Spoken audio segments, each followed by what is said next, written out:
Hello everybody, Jordan here, the PH is silent. I thought we'd shift and do some videos on the various planes of existence. So starting off with the ones closest to the prime material plane, let's talk about the Feywild. Also known as the Plane of Fairy, it is a land of soft lights and wonder, a place of music and death, a realm of everlasting twilight. It's an enchanted reflection of the world where arcane energy flows like streams of crystal clear water.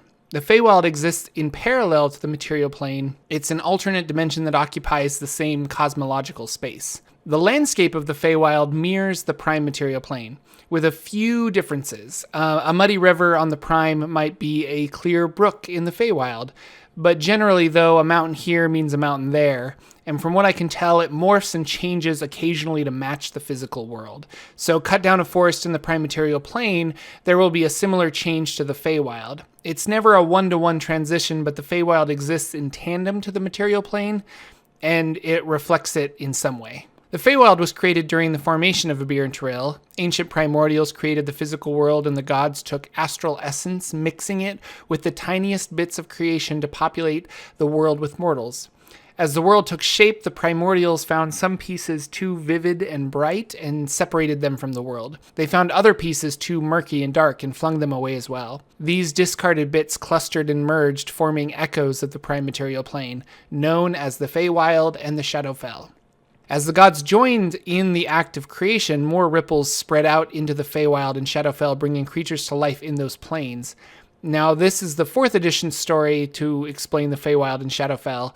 The Plane of Fairy was something in older editions, but it was officially called the Feywild in 4th. The Feywild is inhabited by sylvan creatures such as elves, dryads, satyrs, pixies, and sprites. But please note that elves in the Feywild are known as the Aladdin. And other mystical creatures that you might think that also belong here. Unicorns, for example, treants, fairy dragons, etc. There is a darker part of the Feywild, though, that contains creatures of a more malevolent nature. Hags, blights, goblins, ogres, giants, and their cousins, the Fomorians, also exist in the Feywild. Time and memory are different in the Feywild. It's possible for a few days to become a few minutes on the prime material plane, or a few days in the Feywild might be a few years back on Faerun. Adventurers returning from the Feywild might be surprised to learn that a year-long encounter only took a week in the prime material plane. Creatures leaving the Feywild have a chance to forget their time there, and experiences are generally fuzzy. Unless you are a Fey creature, but even a Fey creature, your memory might still be a little bit hazy. Because time passes differently than it does in the natural world, some areas are at a standstill. There are parts of the Feywild basking in eternal summer, or frozen in an endless winter. There are areas that are always at dawn, and sections that lie in a forever sunset. The Feywild is perilous to those who do not understand its ways.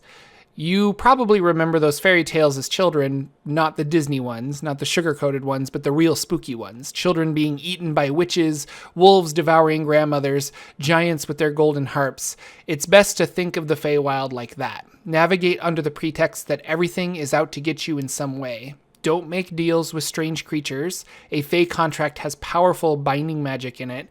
Even a verbal can-do could lead you on a quest that would take you years to complete. Perhaps as recompense for trespassing in a Fey kingdom, you might be required to milk all the cows in the world in a single day, or be directed to slay 7 immortal giants. Impossible, yet within the logic of the Feywild, heroes can be strangely capable. It's an obvious analogy, but I tend to think of the Feywild as Wonderland. As an outsider, nothing makes sense, but to the locals, Wonderland's obtuse rules are easy to follow. Even the doorway to the Wonderland is exactly how a Feywild portal would work, chasing a talking rabbit in a suit down a hole that magically takes her to another realm. The Aladdin are the high elves of the Feywild. They've lived there since the beginning, carved out a few areas for their kingdoms, and know the Feywild's dangerous ways. The Aladdin were a playable race in 4th edition, and there is an option in 5th edition to play them in the Dungeon Master's Guide. They are similar to normal elves with the added ability to Fey Step, which is momentarily returning to the Feywild, which in game terms is essentially a short teleport. In fact, I think the ability for 5th edition is known as Misty Step, which is a 30-foot teleport. Now, underneath Faerun is the Underdark, and underneath the Feywild is the Feydark. The Feydark is much more colorful than the Underdark. There's plenty of water and large multicolored mushrooms. The Fomorians live here along with their Cyclops servants. They are the largest threat to the Aladdin. Fomorians were among the most handsome of races, but their greed drove them on a quest to acquire all the magic of the Feywild. They were defeated by a united Fey front, and in a bit of poetic justice, their bodies were changed to reflect the evil in their hearts, becoming hideously disfigured. Fomorians can pass on their curse to others using a power called Evil Eye. Cursed in this way, creatures are magically twisted and deformed, gaining a glimpse into the pain and malice that has consumed all Fomorians. The Arch Fae are powerful magical creatures that rule sections of the Feywild, much like archdevils rule the Nine Hells. Warlocks can make pacts with these creatures, gaining Fey-themed abilities. The area Arch Fae inhabit seem to mimic their mood and personality. It's like a mood ring the size of a football field that you also live in. Much of the Feywild is divided into seasons or specific times of day. There are numerous Arch Fae courts, such as the Summer Fae, the Winter Fae, the Gloaming Fae, and others. Tiandra is the Summer Queen, and she lives in Senaliis, where it is summer year-round. Wherever the long train of her gossamer gown sweeps the floor, flowers seem to grow and bloom.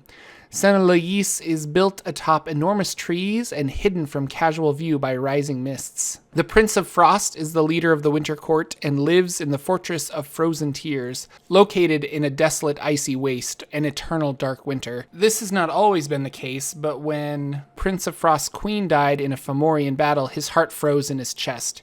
His home soon reflected the cold emptiness in his heart. Because the Summer Court did not come to their aid fast enough to prevent the queen's death, the two do not much care for one another. There are many other places in the Feywild: Aladdin cities, Fomorian kingdoms, drow cities in the Feydark. The Maze of Fathagan is home to the Dryad Queen and her people. The Plains of Echoing Thunder are the stomping grounds of several centaur tribes. And if you like the Feywild and want more info on it, I recommend the 4th edition book, Heroes of the Feywild. It has a lot of lore, history, adventure ideas, and it's a great resource even if you're not playing 4th edition. I really like the Feywild. I ran an adventure there that lasted almost a year, and it was really fun to mess with my players' sense of logic. I made the Feywild verbally logical, but nonsensical. Kingdoms would pop up overnight due to some greater Fey's imagination and disappear after a quest was finished. They once had to capture sunshine and figure out a way of placing it in a king's heart to alter his mood to a more joyous one. I had a Halloween event with a small village horrified at the arrival of the Great Pumpkin. My PCs had to dispatch the Great Pumpkin and save the village children who were shape-changing into animals, ghouls, and vegetables. I'm really happy that 5th edition decided to keep the Feywild. It makes for some silly fun.